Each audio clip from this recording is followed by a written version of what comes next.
So one game that we got to record footage of was Batman Arkham Origins, the latest installment in the Arkham series.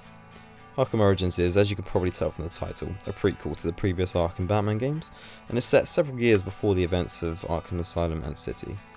Origins isn't the story of the evolution of Bruce Wayne into Batman though. In Origins, Batman's already somewhat established and equipped with gadgets and training, as it's set sometime in his second year of being the Bat. But Origins does focus on Gotham City before the rise of the supervillains and before Batman's had to deal with any really challenging foes. So it's said to follow an unrefined Batman as he faces his defining moment in his early career, facing off against various assassins as he tries to take them out, his toughest challenge yet. So as you can see there, he seems a bit more violent and less reserved than we know him to be, casually throwing down a thug from the rooftops, which I'm pretty sure has killed him. So what it is, it's a game that really wants to show the process of an unrefined Batman becoming the calm and collected fighting machine he is in Arkham Asylum and City. What we saw there was a nice transition from cutscene to gameplay, and straight into the wide world of Gotham City. So, as I said, it is set in Gotham City this time, not Arkham City, and Gotham City is actually going to be over twice the size of the previous game's world, which is quite impressive considering how large the last world was. To aid in this, you'll get the Batwing, which is going to help you fast travel, which would be decent.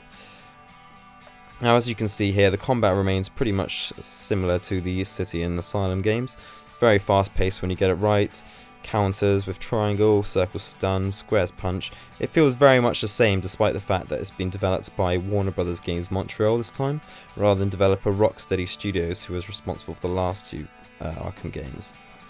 So despite this, it actually felt very much like the last two games, and if anything, it felt like it hit a bit harder. I'm not sure whether it's just the sound effects or whether it's, the combat's been sped up a little bit, but it definitely felt like the punches were connecting harder. It felt very quick and smooth, and definitely felt like minor improvements on a game that already had stunning combat, which didn't need much tweaking. So here we see a bit more of the free roaming around the city.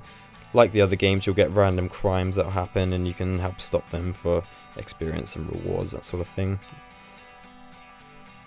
Now, one thing we didn't get to try out, which was a bit disappointing, was the interesting multiplayer mode that will come with this installment. This multiplayer mode actually supports 8 players divided into 3 teams. 3 players basically are on Joker's gang, 3 players are on Bane's gang, and 2 players actually get to control Batman and Robin themselves, and they're attempting to take out both members of the criminal groups. It sounds like very intriguing gameplay, and I'd like to see how it works, because it sounds very stealth-based, with Batman and Robin having to hide in the shadows, and possibly not having the firearms of the other two, of the, gang leaders, that sort of thing. So it's going to have some interesting tactical gameplay in there. Now, just to mention, this won't be on the Wii U, this multiplayer mode, for reasons that haven't quite been disclosed yet, unfortunately. So, Arkham Origins, as you can see, features the Joker in it as well. Return of the Joker, looking as evil as ever. Batman with his chiseled jaw there. But it actually features several assassins that are after Batman, which would be the crux of the game.